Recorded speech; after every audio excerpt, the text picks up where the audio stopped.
Bon, donc on n'introduit pas de nouveaux matériels cette semaine. Je vous donne une révision de ce qu'on a fait. Ensuite, je vais présenter le devoir 2. Puis je vais vous donner un peu les indices dans la vidéo qui suit. Bon, donc on a commencé avec le chapitre 1. Gaz parfait et réel.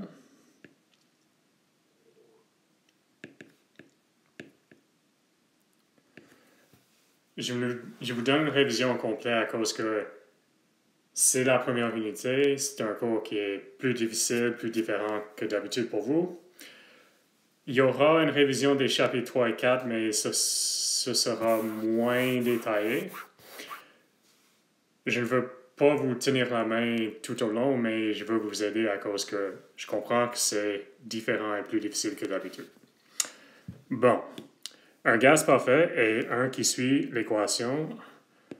Sa pression soit son volume, c'est nRT. R, c'est un constant, les autres variables décrivent l'état du gaz. D'habitude, on considère un nombre fixe. Ça veut dire que au lieu de volume, on traite le volume molaire. Dans ce cas, on a P fois Vm est égal à RT. Donc la pression est une quantité extensive. Pardon, la pression, le volume et la température sont tous des quantités intensives, qui veut dire que si on augmente la taille du système, les variables P, Vm et T vont être les mêmes. OK, donc un gaz parfait n'est pas la réalité.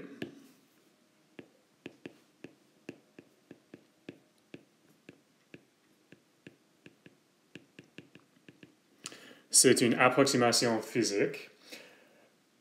On a vu que ça décrit un modèle vraiment particulier. Donc, l'image physique que je veux que vous gardiez en tête. Donc, quand je dis l'image physique, je veux dire, si on considère ça comme système, ça nous donne la loi des gaz parfaits. Donc, l'image physique qu'on a vue, c'est le modèle cinétique moléculaire.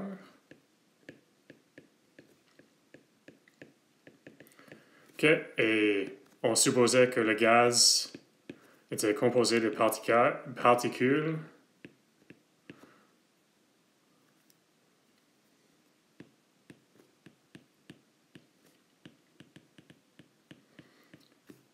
en mouvement continu, mouvement aléatoire incessant. Ils sont toujours en mouvement, il n'y a pas une direction de motion préférée.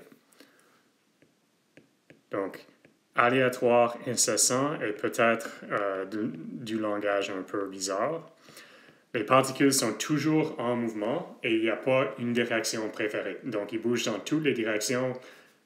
En moyenne, il n'y a pas de direction qui est privilégiée sur les autres.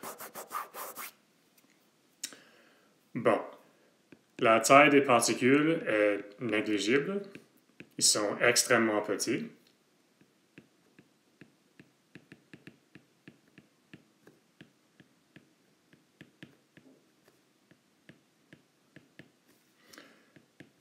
Autrement dit, le diamètre des particules est beaucoup plus petit que la distance qu'ils traversent entre des collisions. Donc, le diamètre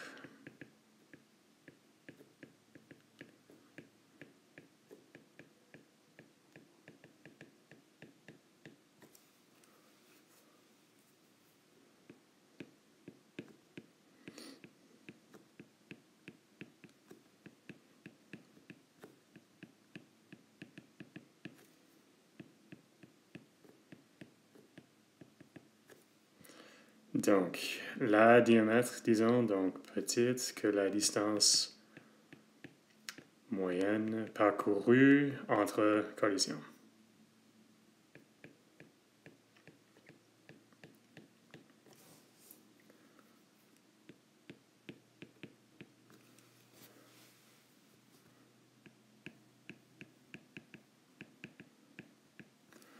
Okay. Donc, le troisième postulat de ce modèle est un peu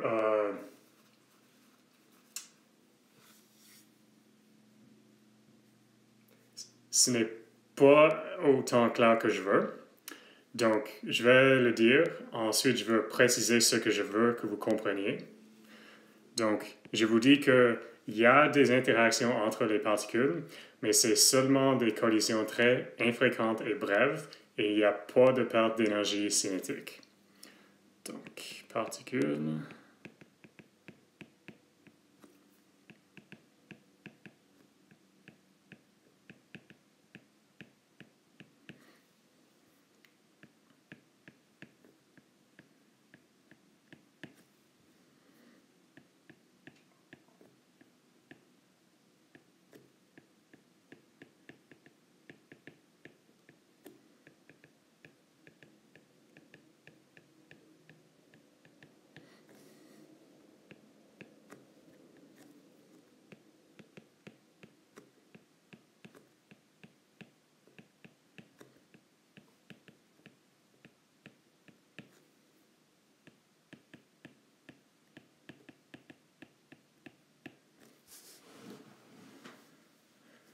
OK, donc, ça veut dire que si on a particule 1 qui bouge puis frappe particule 2,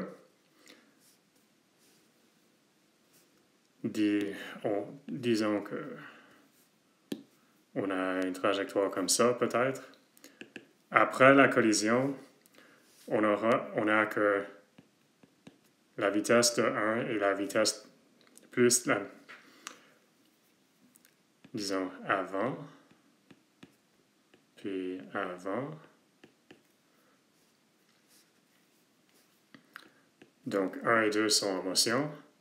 Après la collision, 1 va comme ça et disons 2 va comme ça. Puis avec une vitesse,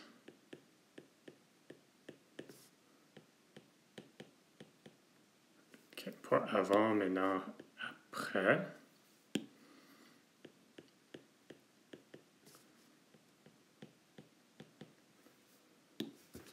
Bon, donc la somme des vitesses avant est la même que la somme des vitesses après. On n'est pas des étudiants en physique, donc c'est pas exactement la bonne énoncée, mais c'est ce que je veux que vous compreniez. La somme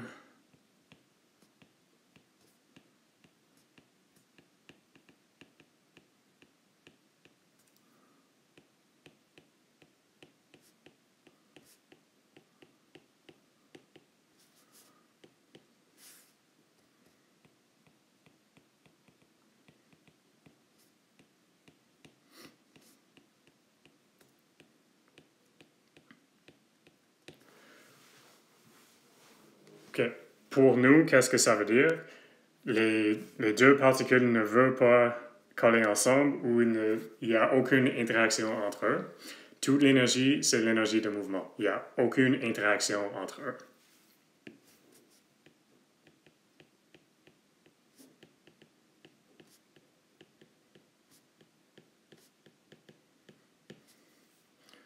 Okay. Je vais simplement le dire, je ne vais pas l'écrire. J'ai dit que c'est pas exactement la bonne énoncée. La bonne énoncée, c'est que les quantités de mouvement avant et après sont les mêmes. On suppose que tous les particules ont la même masse, donc ça réduit à cet argument-là. Bon, donc, ce ne sont pas des molécules, parce que les molécules ont des interactions entre eux. Pour le modèle cinétique moléculaire, on suppose que le gaz est composé de sphères dures qui n'ont pas d'interaction entre eux. Avec ces trois postulats, on a fait un calcul à l'arrière de l'enveloppe, disons, dans la première leçon, où je vous ai montré qu'avec ces postulats-là, on arrive à la loi des gaz parfaits. Ne mémorisez pas cet argument. C'était là pour vous démontrer d'où ça vient, mais je ne veux pas que vous reproduisiez cet argument-là. Bon, donc, j'ai fait un dessin plusieurs fois. On a une boîte. Pourquoi une boîte? Parce que son volume est facile à calculer. En réalité, c'est quoi le contenant? Le volume de n'importe quoi. C'est juste le volume d'une boîte était le plus facile pour nous, pour l'argument. Bon, donc on a un volume, en principe le volume d'un contenant, puis on a des sphères à l'intérieur qui bougent dans toutes les directions, interagissent par seulement des collisions infréquentes, brèves et complètement élastiques. Et c'est ça le modèle cinétique pour un gaz. Donc, le gaz parfait en particulier, c'est des sphères dures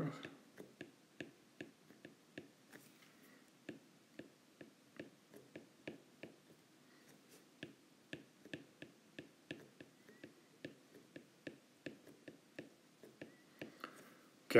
Donc, un des exercices de la première semaine, c'était d'interpréter les variables de volume, pression et température pour ce système.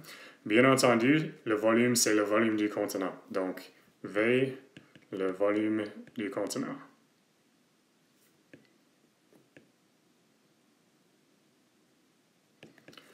OK? La pression, c'était la force exercée par les sphères sur les murs. Donc, les sphères vont fréquemment frapper les murs. Ils vont très infréquemment frapper eux autres, mais ils vont fréquemment frapper les murs. À chaque fois qu'il y a une collision entre un sphère et le mur va rebondir la sphère avec la même force. Et c'est cette force-là qu'on interprète comme la pression. Donc, la force exercée.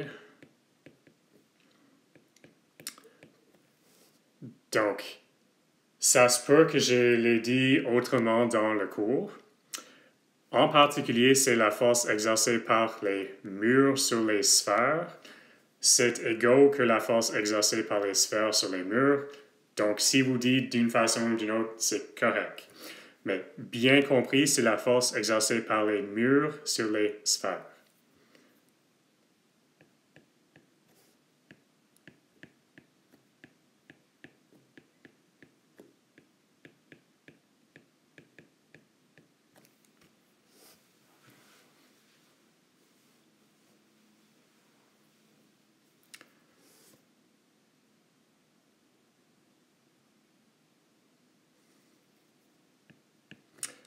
Finalement, la température, c'est une mesure de l'énergie cinétique moyenne.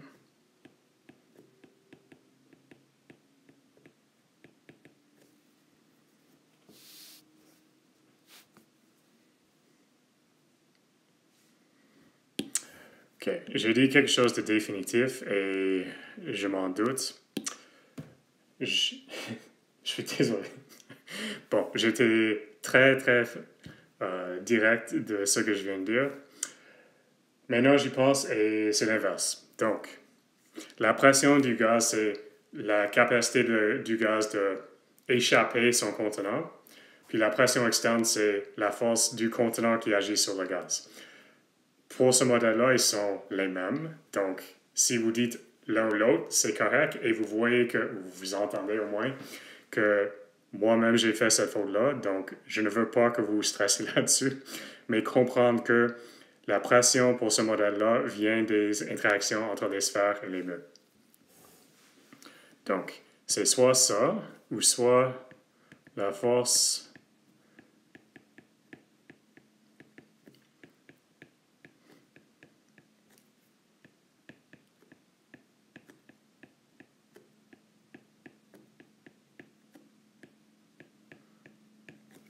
La deuxième, en principe, c'est la meilleure réponse. Parce que la pression, c'est une quantité du gaz qui en principe, mesure la capacité de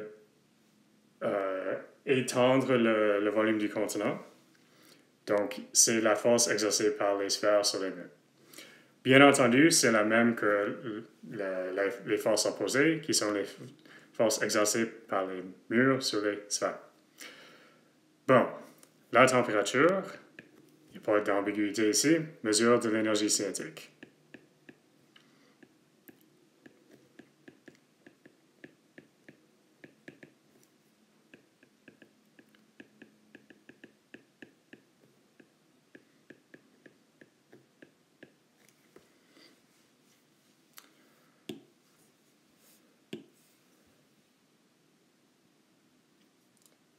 Bon, donc ça pour dire que si on a une température élevée, les molécules vont bouger en moyenne, les particules, pardon, vont bouger en moyenne plus rapidement.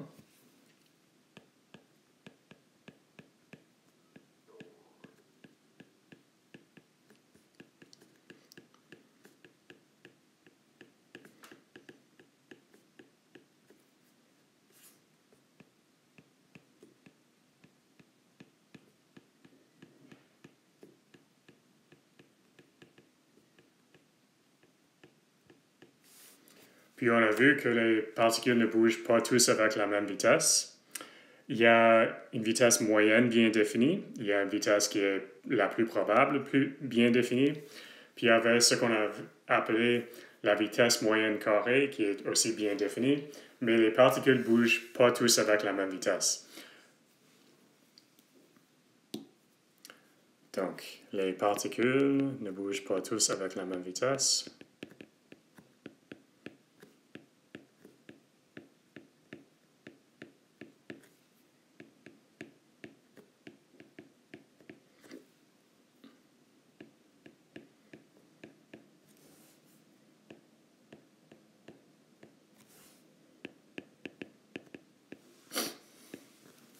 Mais avec une distribution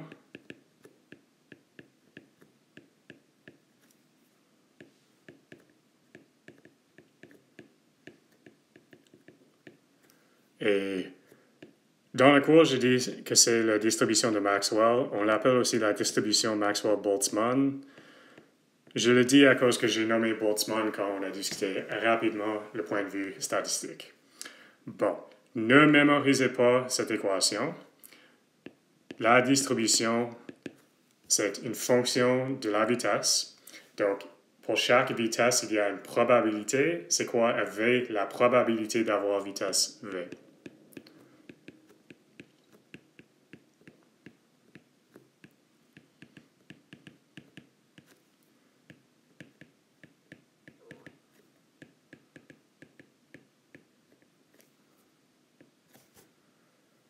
Okay, donc, c'est un gros constant fois V au carré exponentielle moins masse molaire fois V au carré divisé par 2RT. Okay, d'où est-ce que ça vient? L'énergie cinétique vient de cette expression-là. Puis, l'exponentielle décroissant d'une montante d'énergie divisé par RT, c'est un des fondamentaux du mécanique statistique. On ne le voit pas en détail dans ce cours, mais c'est d'où ça vient. Bon, pour les vitesses très près de zéro, le facteur de V au carré diminue la probabilité à cause que quand V est proche à 0, V au carré c'est proche à 0. Bien entendu, l'exponentielle de 0 est 1, mais 1 fois 0 est 0. Quand la vitesse devient très grande, V au carré, bien entendu, devient très grand, mais beaucoup moins rapidement que l'exponentielle devient 0. Donc, quand V est très grand, l'exponentielle de moins mv au carré divisé par 2RT tend vers 0 et la probabilité tend vers 0. On n'a pas de... C'est impossible. En principe, c'est possible. C'est très, très, très peu probable d'avoir les particules avec très, très haute vitesse. Donc, c'est ça la distribution. Ensuite, on a le facteur 4pi fois masse molaire divisé par 2pi RT au puissance 3,5.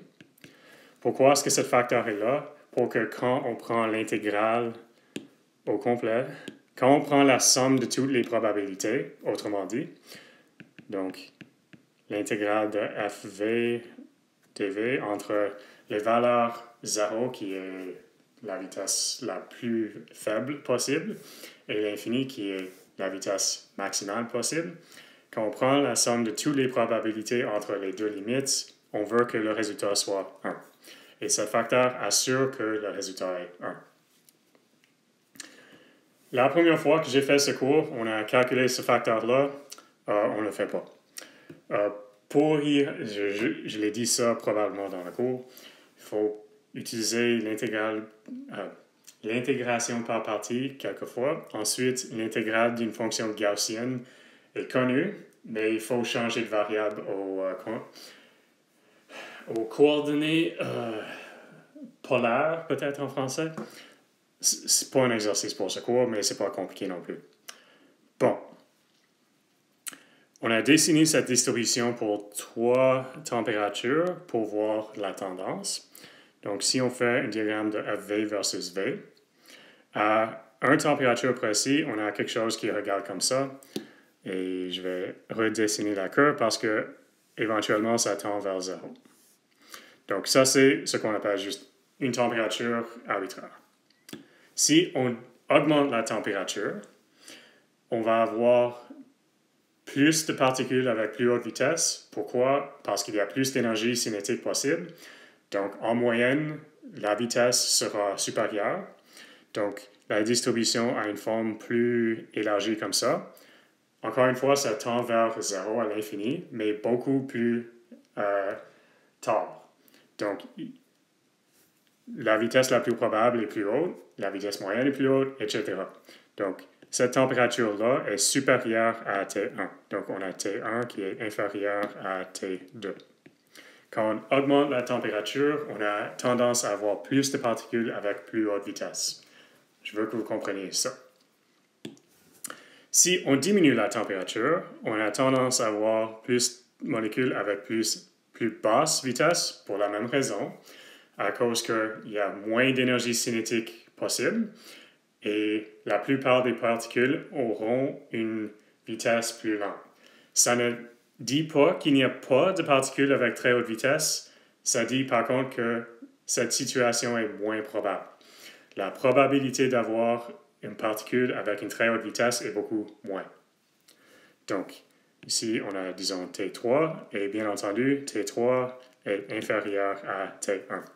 Donc, si on diminue la température, on a plus de particules avec plus basse vitesse. Si on augmente la température, on a plus de particules avec plus haute vitesse. Encore une fois, toutes les vitesses sont possibles pour toutes les températures, mais leurs probabilités sont différentes. C'est ça le point de cette image. OK, donc ça c'est la fin de notre traitement des gaz parfaits. Ce sont des particules dans une boîte qui n'interagissent pas, avec une distribution de vitesse possible. Aucune interaction entre les particules, c'est la définition d'un gaz parfait, aucune interaction. Ensuite, on a vu les gaz réels. Et ils sont caractérisés par les interactions intermoléculaires.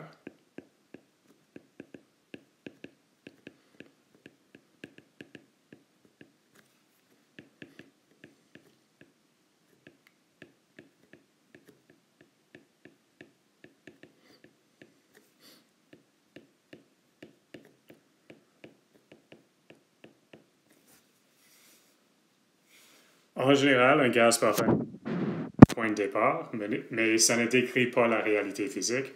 Quand je dis la réalité physique, je veux dire ce que vous pouviez mesurer au labo, ce qui est vraiment là dans la vraie vie.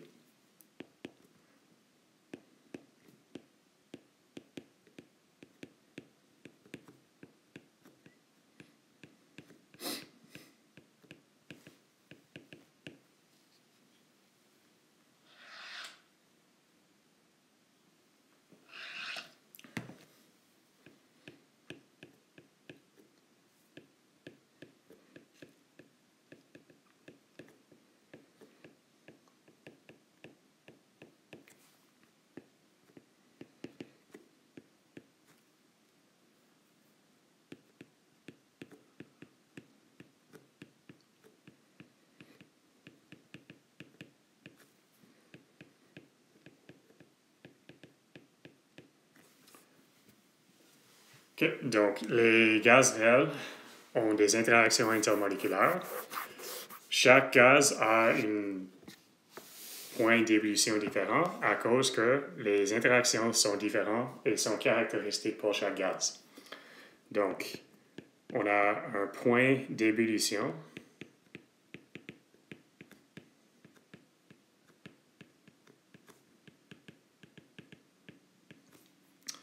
et une enthalpie de vaporisation qui donne une indication de la force des interactions.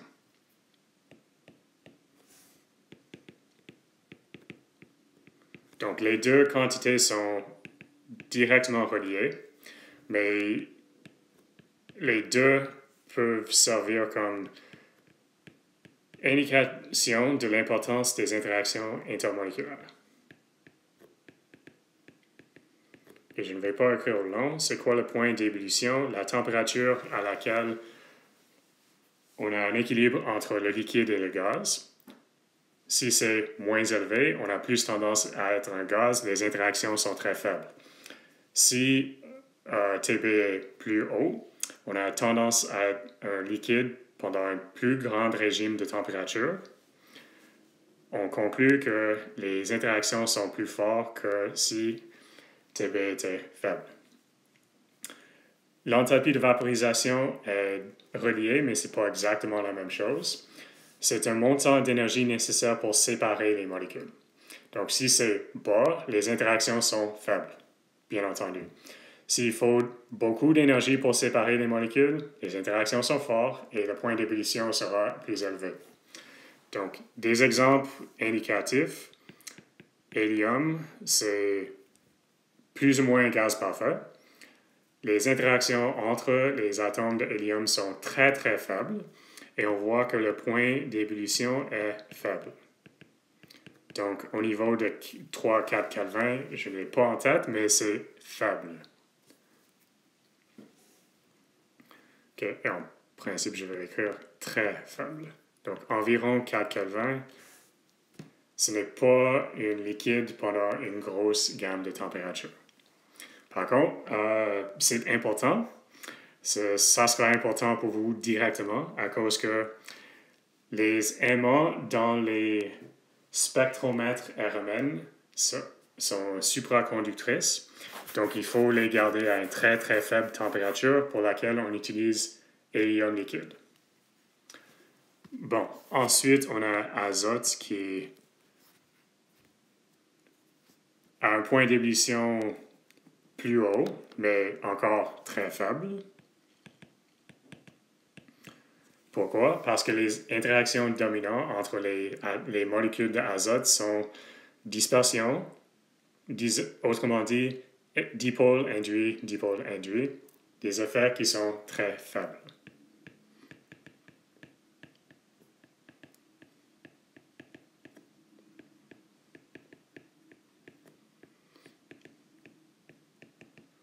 OK, et troisième gaz que vous connaissez, H2O. Là, on a un dipôle permanent.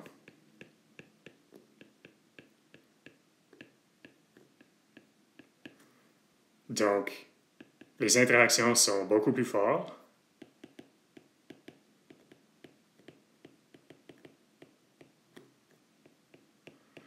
Et à cause que ce sont des interactions, on diront que ce sont plus fortes. Et la température d'ébullition est beaucoup plus élevée.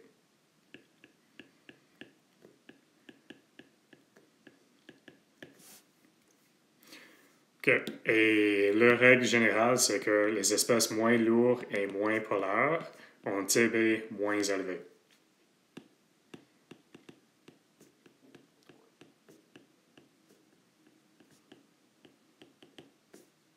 Moins polaire.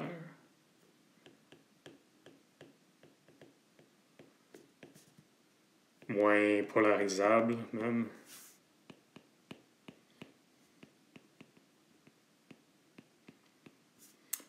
Ont un point d'ébullition moins élevé.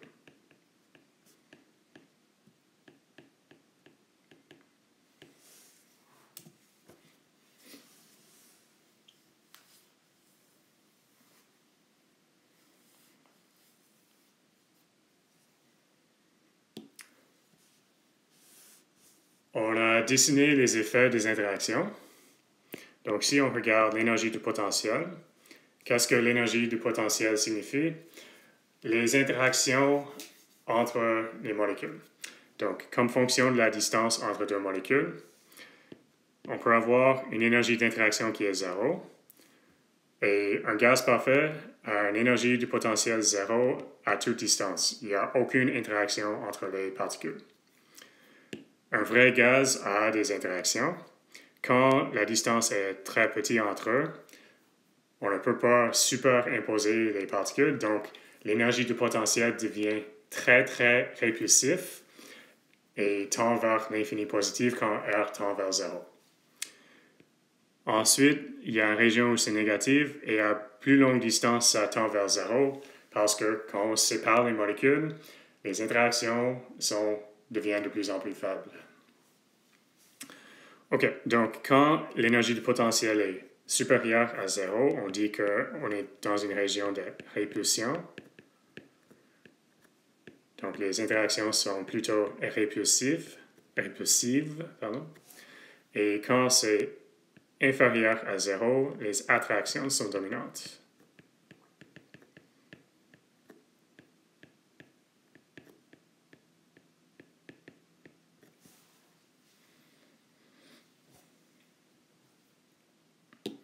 Okay. Donc, autrement dit, l'énergie du potentiel est supérieure à 0, les répulsions, donc, autrement dit, répulsives, à très courte distance.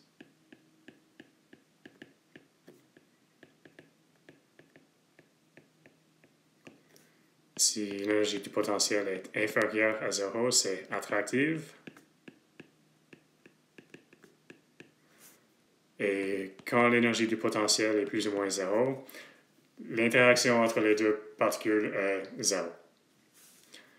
Donc, aucune interaction à très longue distance.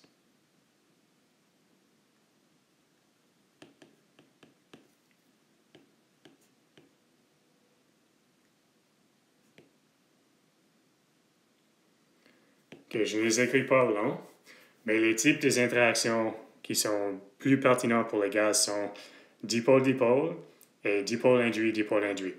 Si on a un mélange de deux gaz, bien entendu, on peut avoir des dipôles avec une dipôle induit. La plupart que vous allez voir dans votre vie sont dipôle-dipôle ou dipôle induit-dipôle induit. Okay. Quand on voulait quantifier les effets pour un gaz réel, on a défini Z, le facteur de compression.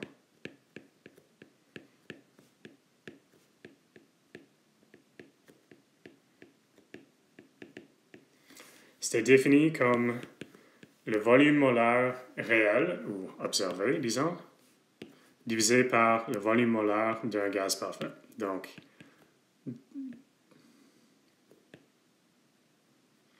c'est la proportion de Vm d'un gaz réel divisé par le volume molaire d'un gaz parfait. Bien entendu, pour un gaz parfait, on sait que c'est RT divisé par P. Donc, autrement dit, Vm, c'est Z fois Vm d'un gaz parfait, qui est Z fois RT divisé par P, qu'on peut écrire comme PVM est égal à RTZ. Et ça, c'est une équation qui est vraie pour un gaz réel si on sait Z. Bien entendu, Z, il faut le mesurer ou le calculer empiriquement. Il n'y a pas de forme clos pour Z. Donc, si Z est égal à 1, c'est un gaz parfait, bien entendu. Si Z est supérieur à 1, ça veut dire que Vm divisé par Vm d'un gaz parfait est supérieur à 1. Autrement dit, Vm est plus grand que Vm d'un gaz parfait. Les molécules sont en moyenne plus loin que pour un gaz parfait. Pourquoi? Parce que les répulsions sont dominantes.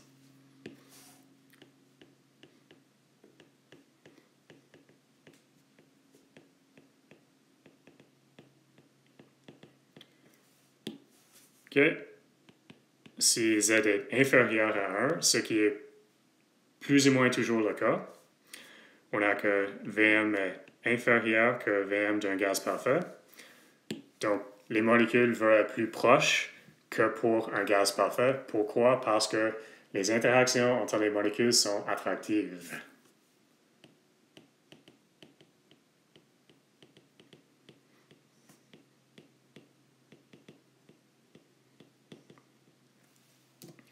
Bon, donc ça c'est schématique.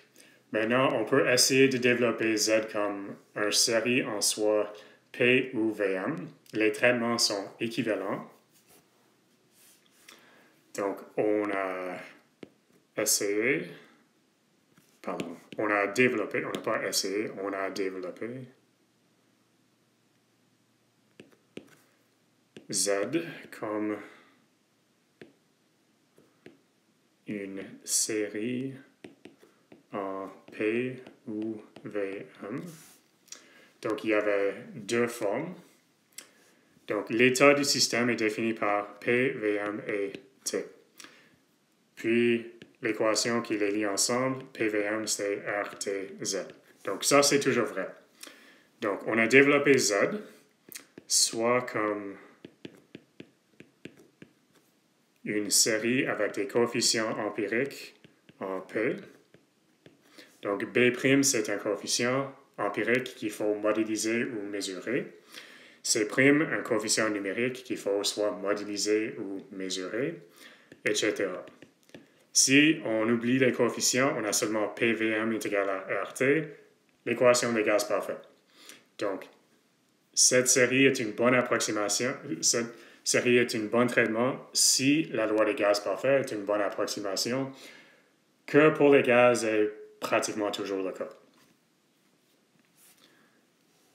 Bon, donc, soit un développement en P ou un développement en VM. Donc, avec un coefficient numérique, soit empirique ou mesuré, il faut modéliser ou mesurer B. Notez que B et B' sont différents. Plus un coefficient VM au carré, etc. Encore une fois, la première contribution dans cette série, c'est la loi des gaz parfaits. Donc, c'est un développement qui est pratique. Je veux dire des autres choses plus précises, mais c'est un bon point, c'est un bon traitement si 1 est beaucoup plus grand, pas petit, que B sur VM. Donc, on veut que les contributions dans cette série vont diminuer rapidement, qui est en principe beaucoup plus grand que C sur VM au carré, etc. Si c'est le cas, c'est un bon traitement et ça devient la réalité physique assez rapidement. Okay. Les coefficients B, C, etc. sont en fonction de la température.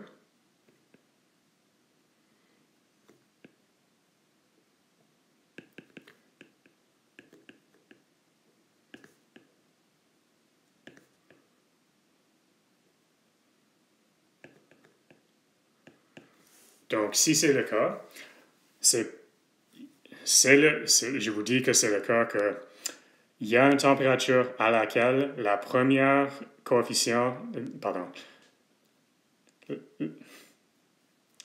la première contribution après la contribution d'un gaz parfait devient 0. C'est la définition de la température de Boyle avec B majuscule. Donc, c'est la température à laquelle la deuxième coefficient du virial est 0.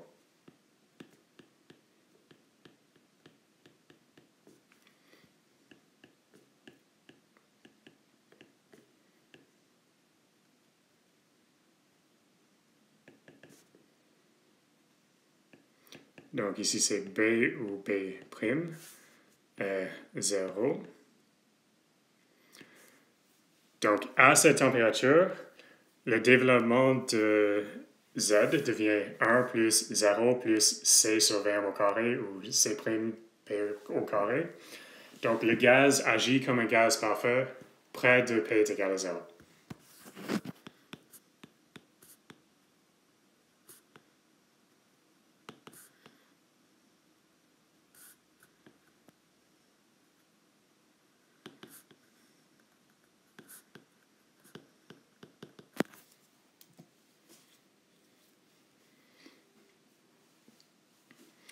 OK, donc,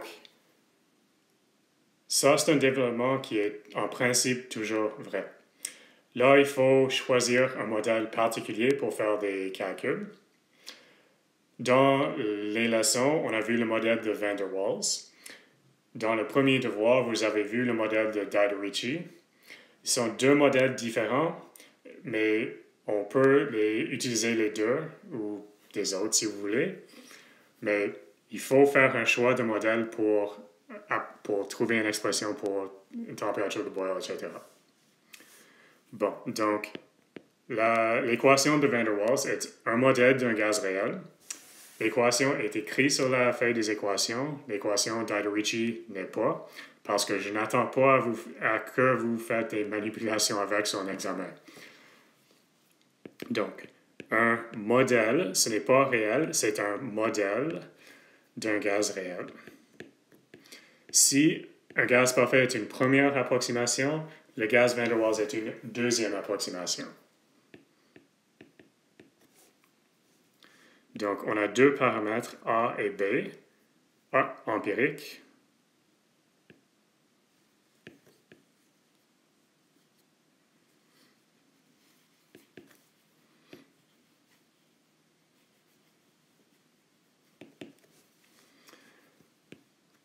A représente les effets attractifs et B représente la taille des molécules qui causent la répulsion.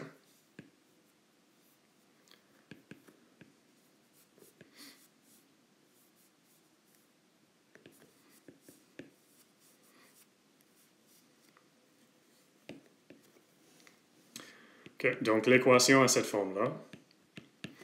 nRT V moins NB moins A N sur V au carré. Okay. Autrement écrit, c'est RT divisé par Vm moins B moins A sur Vm au carré. Même équation. Autrement écrit, P plus A sur Vm au carré fois Vm moins B est égal à RT. Même équation.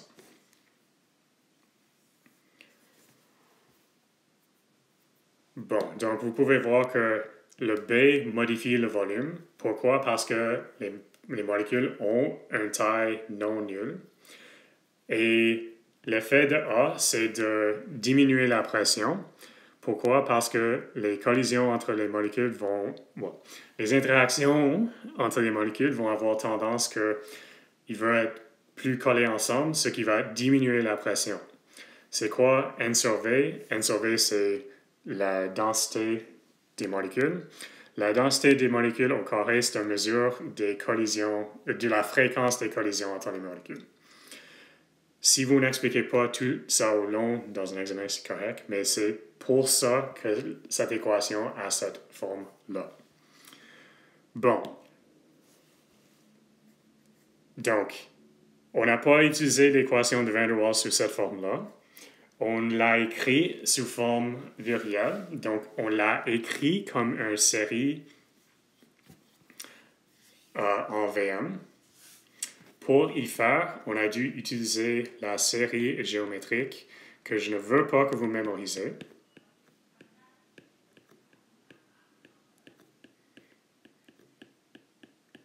Donc, pour un variable x avec une valeur inférieure à 1, qui y a une exception que je viens de voir récemment qui n'a aucune pertinence dans ce cours. Donc, pour x avec valeur absolue inférieure à 1, 1 sur 1 moins x, c'est égal à 1 plus x au carré plus x puissance 3, etc., qu'on peut aussi écrire. Donc, ça, c'est pour vous si vous allez plus loin en chimie physique. C'est la somme entre i est égal à 0 à l'infini de x aux puissance i. Donc, vous pouvez l'essayer. Donc, si vous choisissez x est égal à 0,1, par exemple, évaluez la série à droite, puis vous allez voir que assez rapidement, les termes deviennent 0. Comparez avec l'expression à gauche, puis vous allez voir que assez rapidement, les deux choses sont pratiquement identiques. Bon, donc, avec cette fait-là, on a réécrit l'équation de Van der Waals sous la forme virielle. Donc, on avait que P, c'est RT Vm moins B moins A sur Vm au carré. Donc, la première terme, on l'a écrit comme RT sur Vm, 1 sur 1 moins B sur Vm, et on n'a pas changé le deuxième. Bon, donc, c'est quoi B? B, c'est la taille des molécules. Très petit en général. Si on compare avec VM, c'est beaucoup plus petit que VM, donc on peut supposer que c'est inférieur à 1. On n'a même pas besoin de supposer, je vous dis que c'est inférieur à 1. Si c'est supérieur à 1, on a que la taille des molécules est plus grande que le volume molaire du gaz, ce qui est en principe impossible. Donc, on peut remplacer 1 sur 1 moins B sur Vm comme 1 plus B sur Vm plus B sur Vm au carré, etc. Donc, le but, c'est de calculer la température de Boyle. Pour avoir la température de Boyle, on a seulement besoin d'un nombre défini de termes. On oubliera les autres. Donc,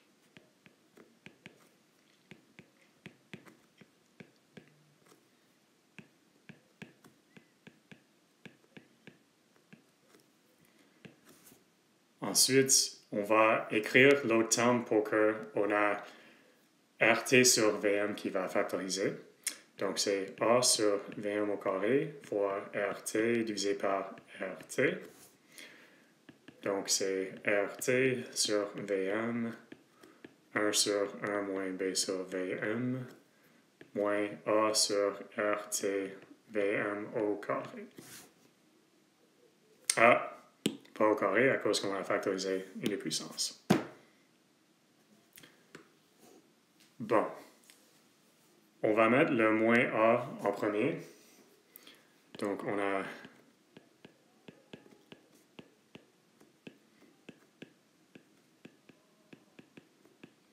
puis on fait le développement pour 1 sur 1 moins B sur Vm. Donc, plus 1 plus B sur Vm plus B sur Vm au carré, etc. Pour trouver B sur V, pour B, le deuxième coefficient du viriel, on peut oublier ces termes-là.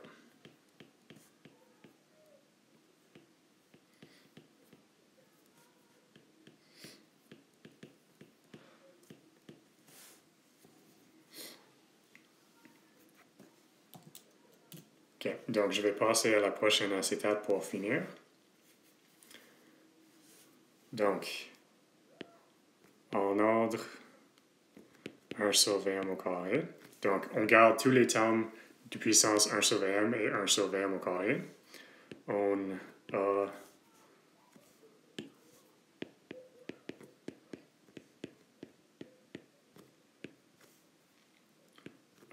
plus B sur Vm plus...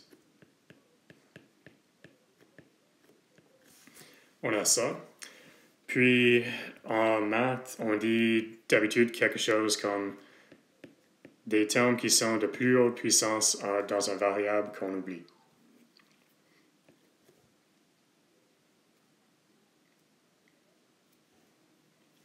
Autrement dit, plus les autres termes. OK, on les groupe ensemble.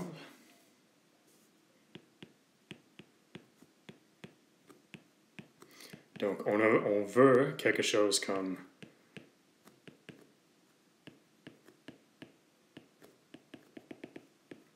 c'est ça qu'on veut. Donc, ça devient le B sur Vm. Donc, on a que B sur Vm, c'est B minuscule sur Vm moins A sur RTVM.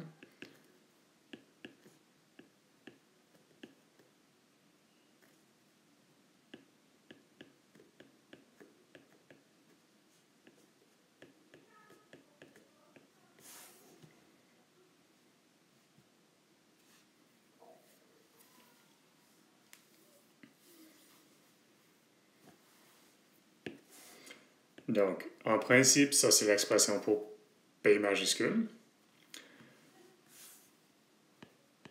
Et la question c'est quand est-ce que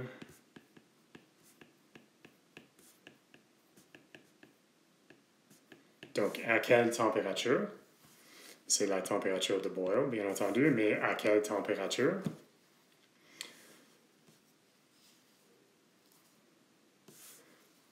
Donc, on a que B, c'est égal à B RT moins A sur RT, autrement écrit B moins A sur RT. Okay, donc, B est égal à 0. Veut dire que 0, c'est égal à B moins A sur RT.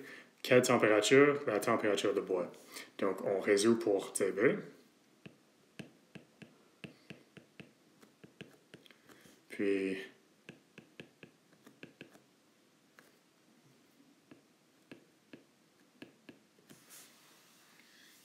donc, à la température A sur BR, le deuxième coefficient du virial pour un gaz van der Waals devient 0.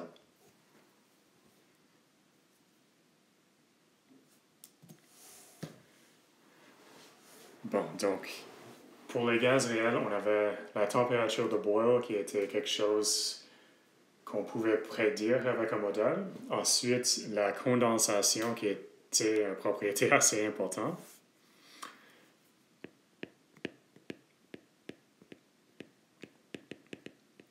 Okay. En résumé, on regarde des isothermes. Donc, pour des processus qui arrivent à une température constante, puis il y avait 3 figures pertinentes. Donc, ils sont tous des plots de pression versus volume. Okay. Donc, un gaz parfait, c'est bien connu ce qui se passe. On le dessine en premier. On a les hyperboles, P fois V est un constant. Puis, bien entendu, la température augmente dans cette direction. Okay. Ce n'est pas la réalité. Donc, pour un gaz réel, à une haute température, on a les hyperboles, PV est un constant. Ensuite, on commence à avoir des choses plus cubiques en forme. Puis, à une température précise, on a quelque chose comme ça. Il y a un point bien précis qu'on va surligner. Donc, PC, VC, TC.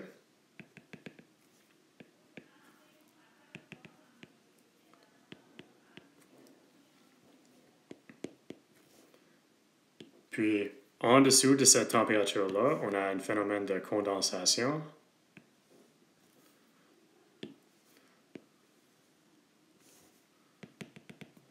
Okay. On a décrit ce diagramme en gros détail dans la leçon, je ne vais pas répéter. C'est simplement pour le redessiner. Donc, cette région, c'est la région de condensation. Un processus qui n'arrive pas pour un gaz parfait. Tous les points entre les deux, c'est un mélange de gaz et liquide. Ici, c'est complément gaz. Ici, c'est complément liquide. Non, c'est à l'envers, toujours, désolé.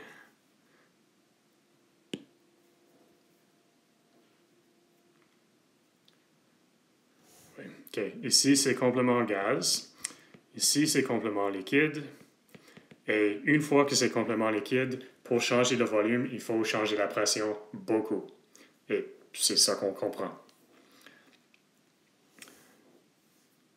À une température précise, la pression associée avec cette ligne horizontale, c'est la pression de vapeur pour T. Donc, entre les limites gaz et liquide, on a un mélange des deux. En principe, on a un équilibre entre les deux à une pression, volume et température précis. Vous allez voir les diagrammes de phase en plus de détails dans un prochain cours. Bon, comportement parfait bien connu, comportement réel, disons comprenable. Le comportement d'un gaz van der Waals est assez particulier. Donc, à très haute pression, très haute température, on a encore une fois P fois V est un constant. Ensuite, on prédit un point critique qui est bon. Donc, encore une fois, okay. Donc on peut le préciser, disons. Mais en dessous, on a un comportement bizarre comme ça, où en augmentant le volume, on augmente la pression, ce qui n'arrive pas. Donc, ce comportement-là n'est pas bon.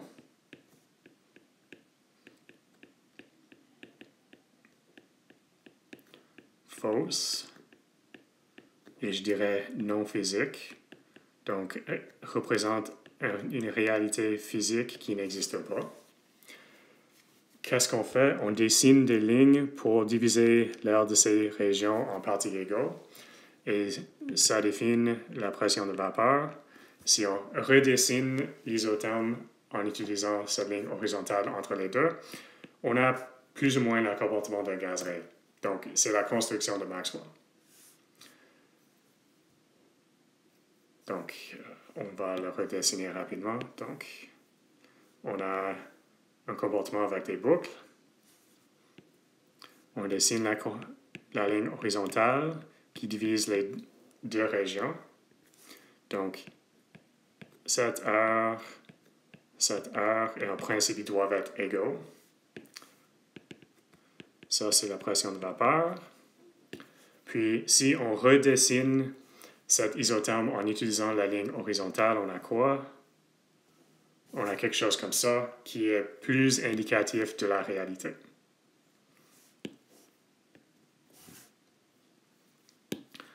Okay. C'est beaucoup trop penché comparé avec ce que j'ai dessiné, quelque chose comme ça. Et bien entendu, dans cette région, on a la condensation.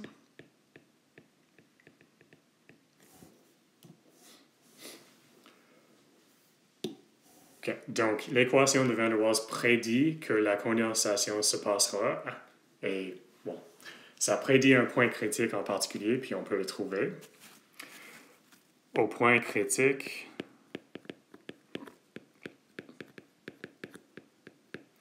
on avait que le premier dérivé est égal à 0 et le deuxième dérivé est égal à 0.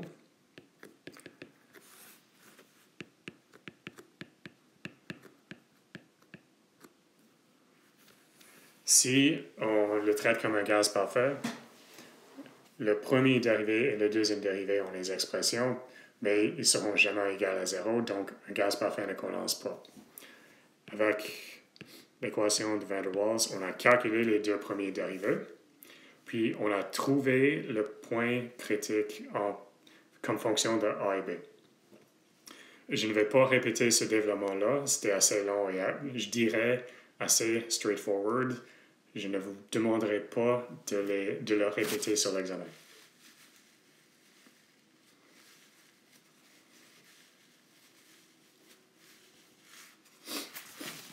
Okay. Et la dernière chose pour le gaz, c'était le principe d'état correspondant.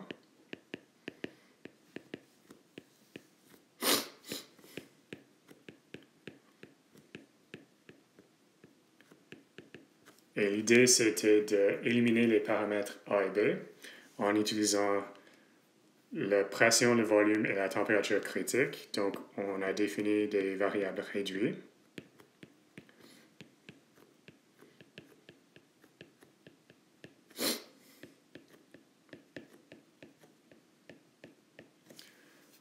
Et avec ça, on a réécrit l'équation de Van der Waals comme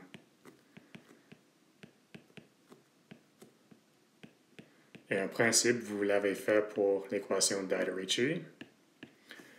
Et l'idée, c'est que deux gaz qui ont la même pression et température réduite auront le même volume réduit, et on peut le dire avec toutes les permutations des variables, même si les états seront différents, mais les états réduits seront les mêmes. Donc,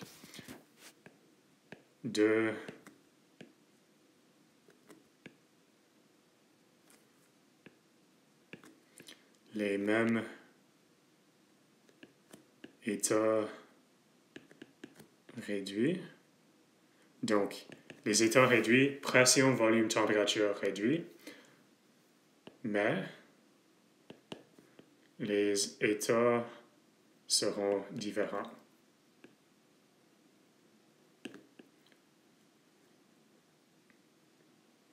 Et en gros, c'est pas une mauvaise approximation. Il y a des raisons un peu élémentaires pourquoi ça marche, mais on oublie ça. Donc, en gros, c'est pas une mauvaise approximation. Bon, c'était ça, les gaz réels et parfaits. On va très rapidement revoir le chapitre 2 parce qu'on vient de le faire. Donc, les concepts du premier principe. Le chapitre 3 va traiter le premier principe en beaucoup plus de détails rigoureux. Donc, les concepts du premier principe. On décompose l'univers en système et environnement.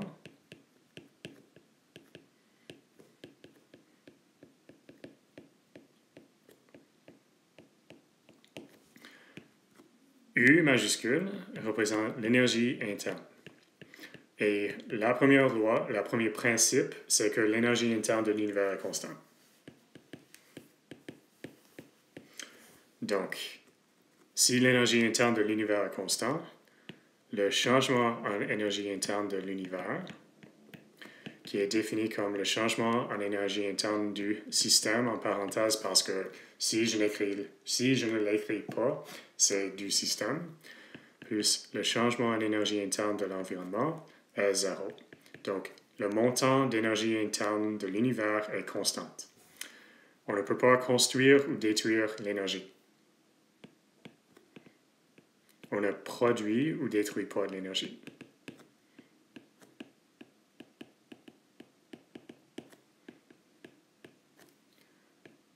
Dans ce cours. Donc, comme conséquence, le changement d'énergie interne du système, c'est l'inverse du changement d'énergie interne de l'environnement. Comme convention, si le changement est inférieur à 0, l'énergie sort du système.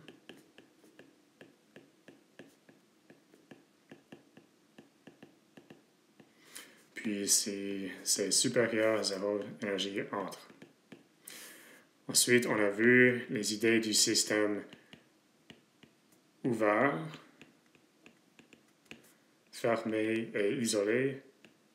Rappelez-vous, un système ouvert peut échanger de la matière et de l'énergie avec son environnement. Un système fermé n'échange pas de matière, mais échange d'énergie. Un système isolé n'échange pas de matière ni d'énergie. Bon, l'énergie interne est décomposée en deux types.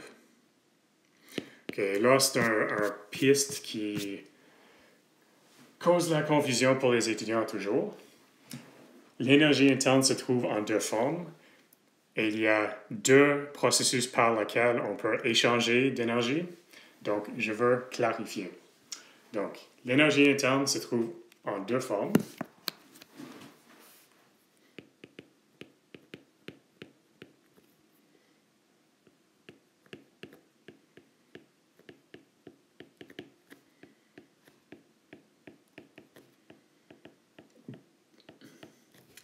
Donc, l'énergie interne, c'est l'énergie cinétique, l'énergie du mouvement, plus l'énergie du potentiel, l'énergie des interactions. Pour un gaz parfait, les interactions sont nulles, donc l'énergie est complètement cinétique.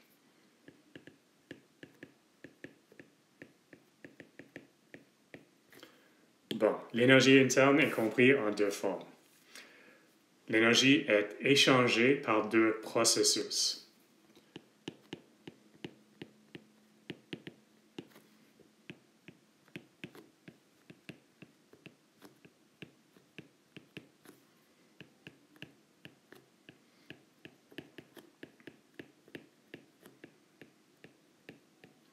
Okay, le premier, c'est le travail.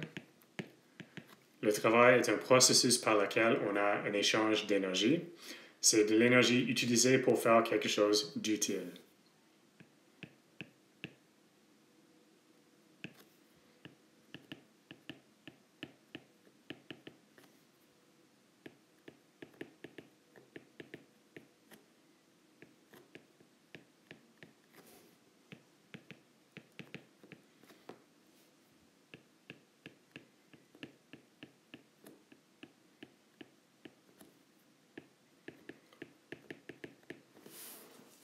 Donc, en gros, dans ce cours, c'est un changement de volume pour repousser une pression atmosphérique.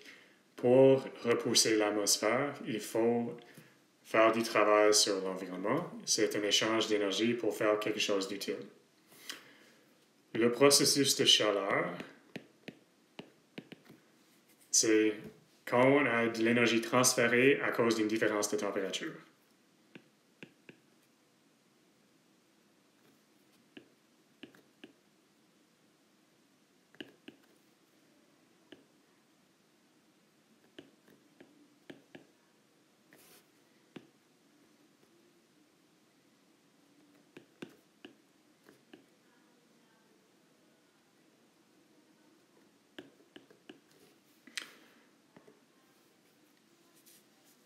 Bon, ensuite, on a vu 4 types de processus, en principe des processus réversibles. On a calculé le montant de travail de chaleur fait pour le montant d'énergie échangée en forme de travail et chaleur pour des systèmes isothermes, des processus isothermes, isobars, isochores et adiabatiques. Okay. Isotherme, on n'a aucun changement de température. Isobar, aucun changement de pression, aucun changement de volume. Puis, aucun chaleur. Autrement dit, le montant de chaleur pendant le processus est zéro. Okay. Donc, comme j'ai dit, pour un gaz parfait,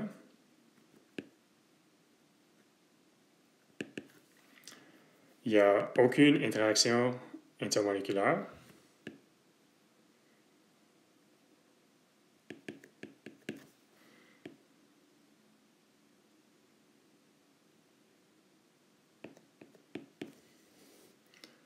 Donc, l'énergie du potentiel est égale à 0. Donc, l'énergie interne d'un gaz parfait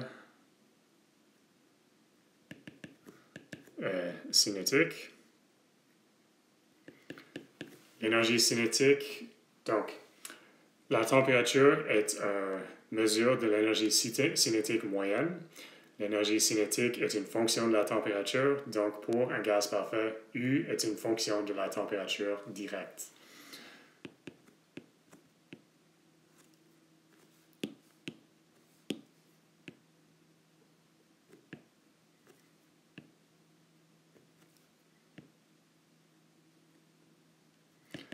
Donc, U est une fonction de T seulement.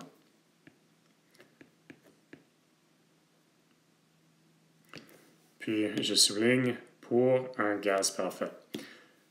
Dans le devoir 2, vous allez voir un gaz van der Waals. Puis, dans le chapitre 3, on va voir la dépendance quand le gaz n'est pas parfait. Bon, le dérivé de U avec T, en principe, c'est un dérivé partiel. On traite le volume comme constant. On l'appelle CV, la capacité calorifique à volume constant. C'est le dérivé de U avec T à V constant. Puis on a appelé ça la capacité calorifique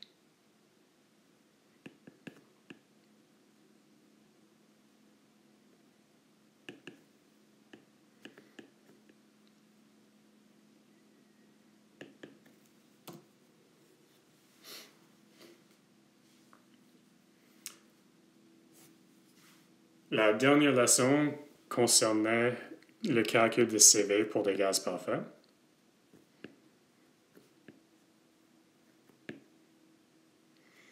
je ne refais pas la leçon, mais je vous donne les conclusions. Pour un gaz parfait monoatomique,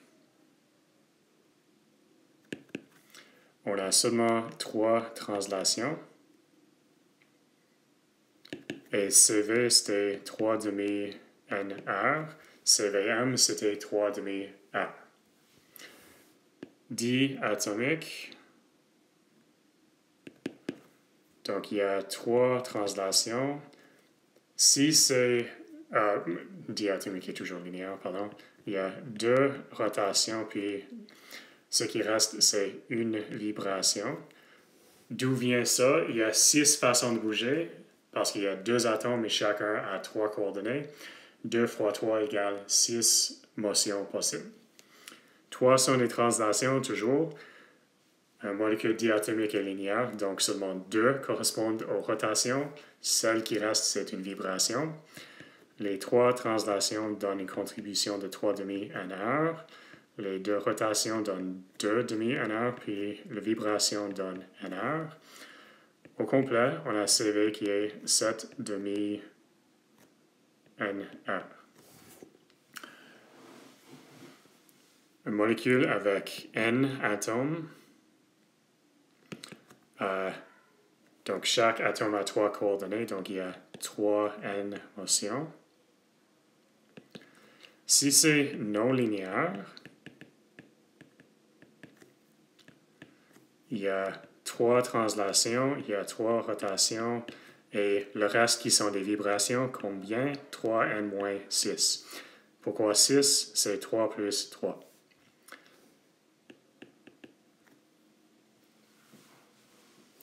Donc, ça nous donne 3N moins 6 NR. 3 sur 2, NR, 3 sur 2, NR. Vous pouvez faire l'addition vous-même. Finalement, linéaire.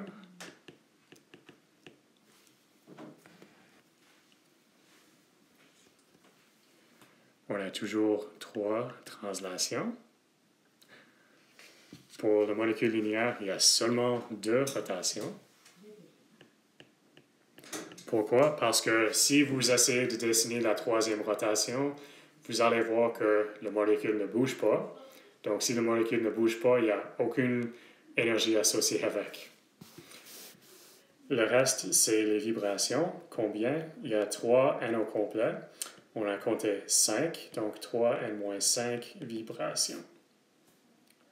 Chaque vibration donne N. Donc, 3 N moins 5 fois NR. 2 demi NR. 3 demi NR.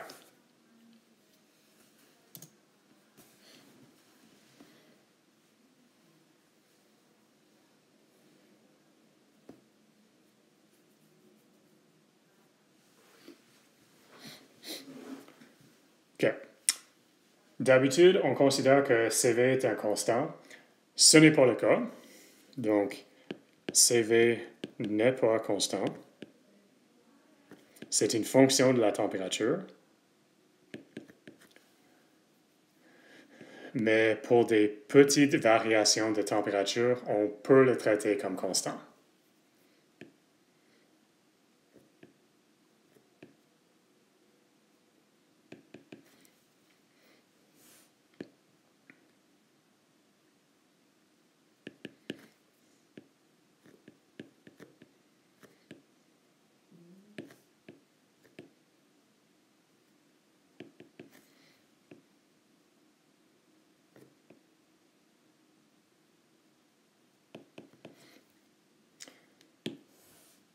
Bon, donc, un détail qu'on ne précise pas dans ce cours, mais très intéressant.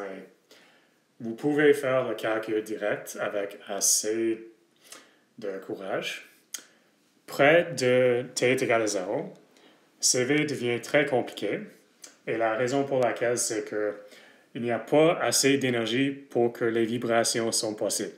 Donc, s'il n'y a pas assez d'énergie, la fonction devient très, très compliquée. Et chercheurs comme Einstein en particulier l'a fait pour des solides à très basse température. Bon, donc je vous dis, près de t est égal à 0, CV est une fonction très compliquée.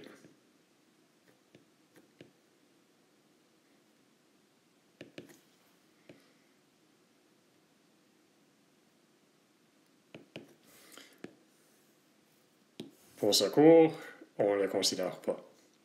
Bon, encore une fois, c'était quoi? Les dérivés de l'énergie interne avec la température, volume étant constant.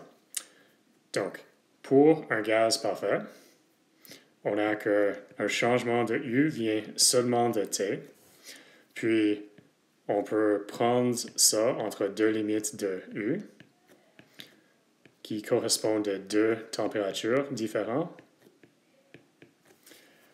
On suppose que CV est un constant, donc elle sort de l'intégrale, puis on a qu'un changement macroscopique appréciable en U, c'est CV fois la différence de température. Donc, on dit c'est toujours vrai pour un gaz parfait.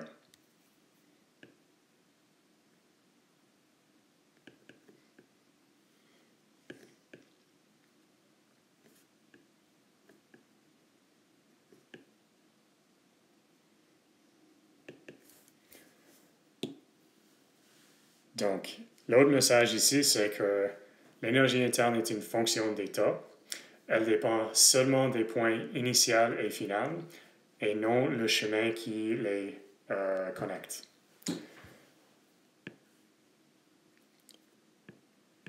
On peut aussi dire qu'un changement en énergie interne vient soit d'un échange d'énergie en forme de travail, et le montant d'énergie échangé en forme de chaleur.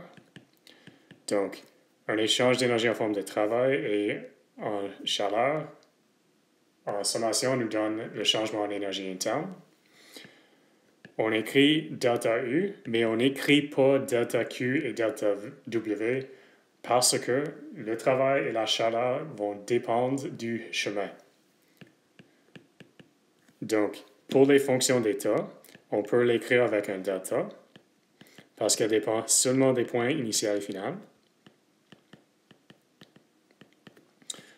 Par contre, Q et W, on n'écrit pas un delta, il faut spécifier ce que sont.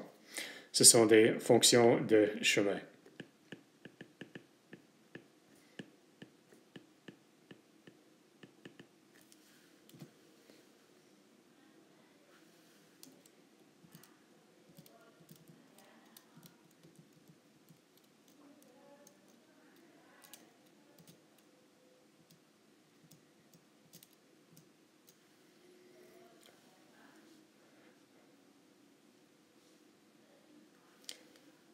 Okay. Donc, en particulier, pour les gaz, le travail est toujours le travail d'expansion.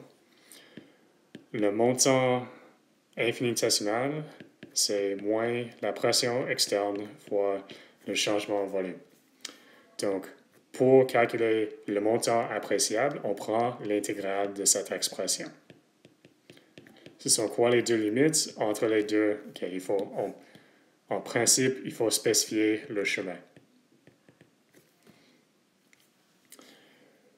Bon, donc si le changement de volume est supérieur à 0, le volume a augmenté. Donc, on a ce qu'on appelle une expansion. Si ce n'est pas un bon mot, je suis désolé. C'est du travail fait par le système sur l'environnement. Il faut que le système dépense de l'énergie pour effectuer l'expansion.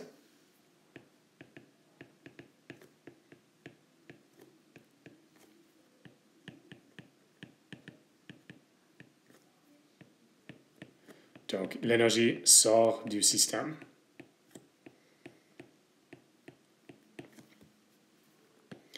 Et l'inverse, si le changement de volume est inférieur à 0, ça veut dire que l'environnement a fait du travail pour diminuer le volume. L'énergie entre les systèmes, donc dV négative fois négative, le montant de travail est positif.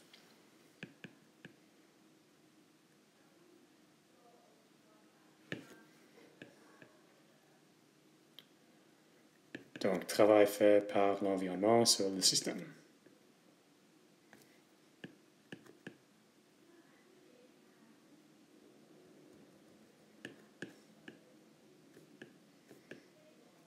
OK, donc ça, c'est ce qu'on dit en langage. C'est quoi la conclusion? Si le travail est fait par le système sur l'environnement, c'est à cause que l'énergie sort du système.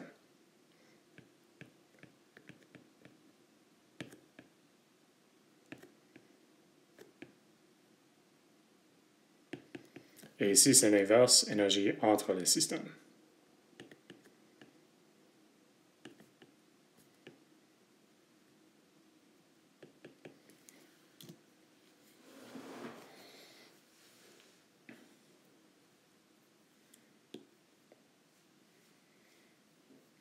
Bon, finalement, on va regarder les processus rapidement. Donc, on considère des processus réversibles. Si ce ne sont pas des processus réversibles, je vais vous le dire. Quand même, je vais faire un effort pour toujours écrire réversible si c'est le cas. Qu'est-ce que ça veut dire? Le système et l'environnement sont gardés en équilibre tout le long du processus.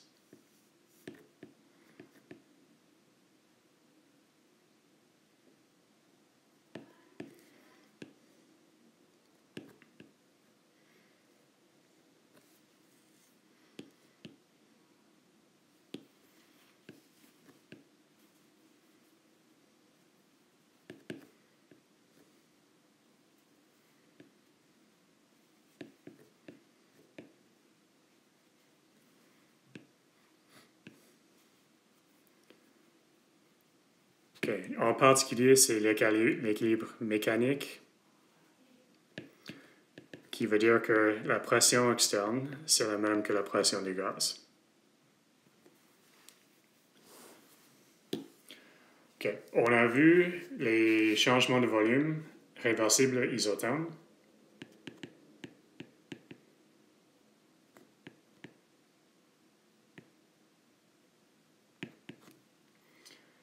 Donc, on a P externe, c'est P gaz. Donc, P externe, c'est P du gaz, qui, pour un gaz parfait, c'est nRT sur V.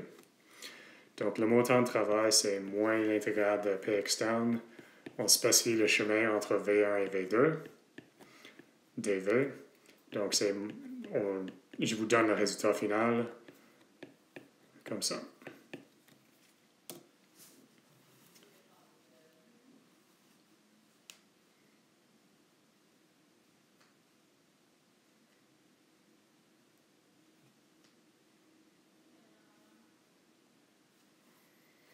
C'est quoi la chaleur de ce processus? On le calcule indirectement. Donc, on sait que pour un gaz parfait, ΔU, c'est CV ΔT.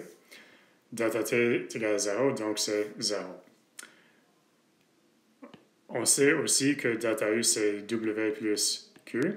On vient de calculer W, donc Q, c'est moins W qu'on vient de calculer.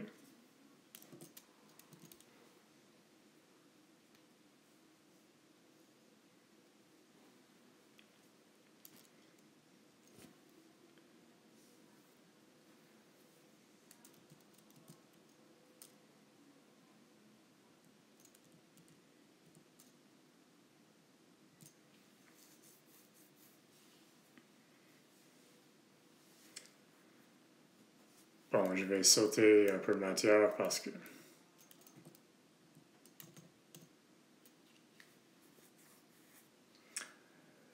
La distinction enthalpie puis énergie interne, c'est une réponse à une des questions des exercices.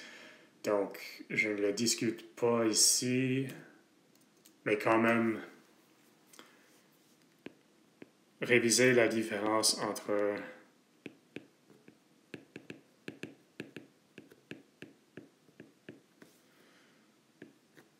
U et H.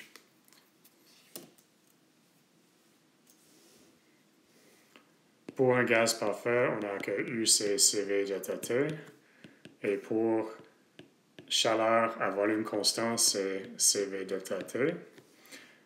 on a que delta H, c'est P delta T, et que la montant de chaleur à pression constante, c'est Cp delta T.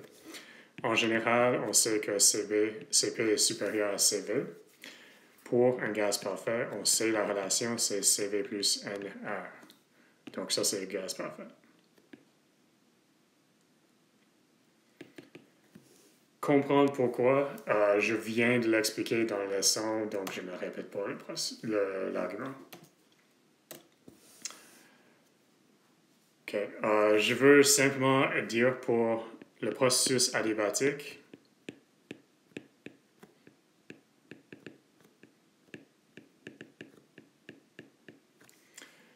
ça veut dire qu'il n'y a aucun échange d'énergie en forme de chaleur. La pression, le volume et la température changent. Cependant,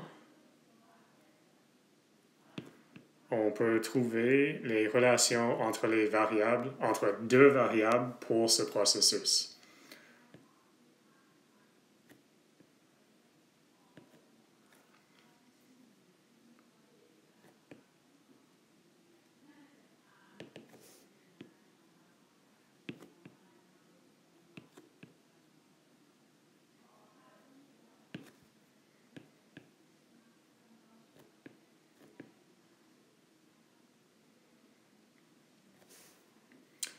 Donc, entre P et V, on a P1 fois V1 aux puissance gamma, c'est P2 fois V2 aux puissance gamma.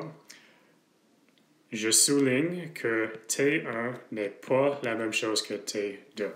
Si T1 et T2 étaient les mêmes, P1 fois V1, c'est P2 fois V2.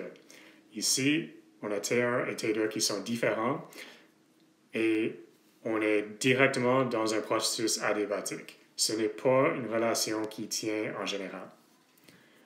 C'est quoi gamma? C'est la proportion Cp sur Cv. Bon, donc entre P et V, c'est ça. Entre T et V, on a une relation comme ça. Puissance 1 sur C minuscule, ou 1 sur C minuscule, c'est NR divisé par CV. Encore une fois, je souligne que P1 n'est pas la même chose que P2. Mais pour un processus adiabatique, on a cette relation entre les variables. OK, il faut que je spécifie, ils sont égaux. Bon, finalement, je vous donne un exemple.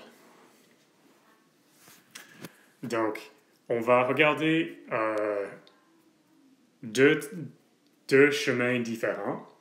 On va voir que le changement en énergie interne est la même pour les deux, mais que le travail et la chaleur ne le sont pas. Donc, on change l'état du système par deux chemins différents.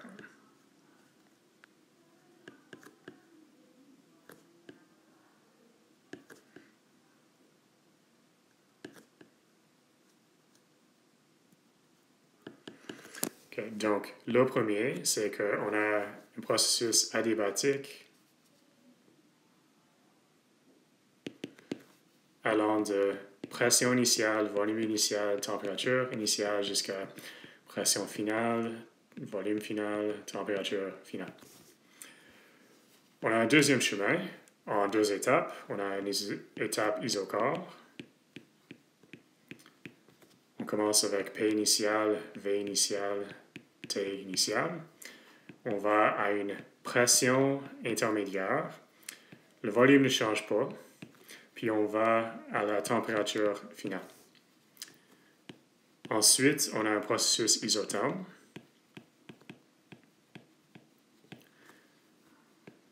Commençons aux pressions intermédiaires, volume initial, température finale. La pression change à la pression finale. Le volume change au volume final et la température ne change pas. Si on le dessine sur un diagramme, on commence VI, PI. On termine, disons ici, VF, et F. C'est difficile de dessiner les températures sur ce type de diagramme. Ensuite, on le change de manière différente. Ça, c'est notre pression intermédiaire. Le volume ne change pas. Donc, ça, c'est 2A.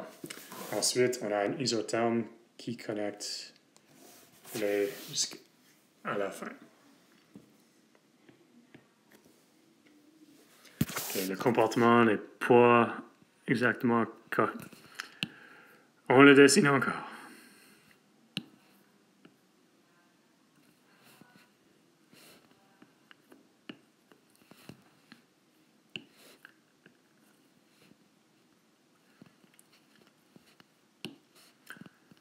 Donc, le processus 2A, 2B et le processus 1.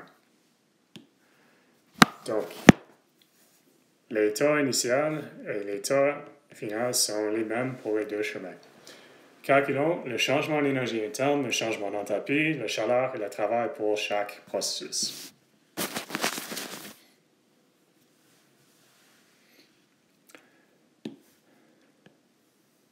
Bon, donc pour le processus 1, c'est adiabatique, donc il n'y a aucune chaleur.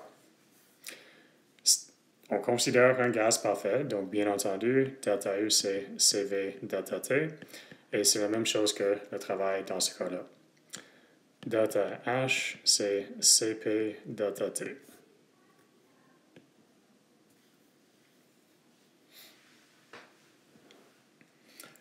OK. Pour les deux processus 2A et 2B, on va les calculer séparément.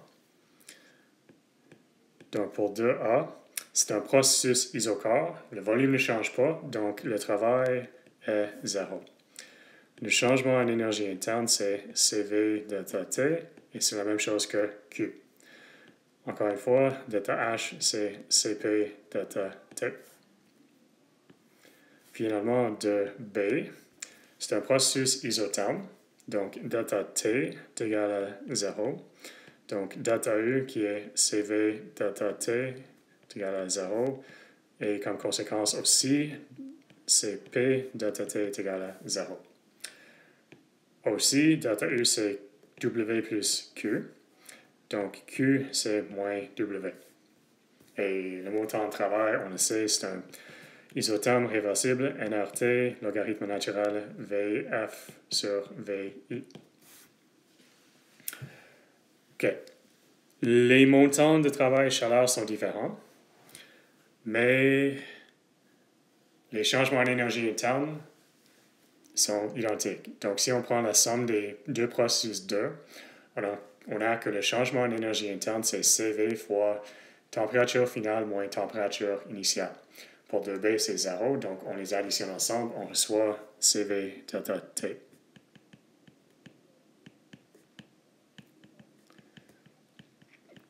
La même chose pour H. Donc, notez qu'à cause qu'on savait que U et H sont des fonctions d'état, on pouvait éviter cet argument-là. Mais je voulais vous le démontrer sur un diagramme. Bon, donc, c'est tout comme révision. Si vous avez des questions, n'hésitez pas.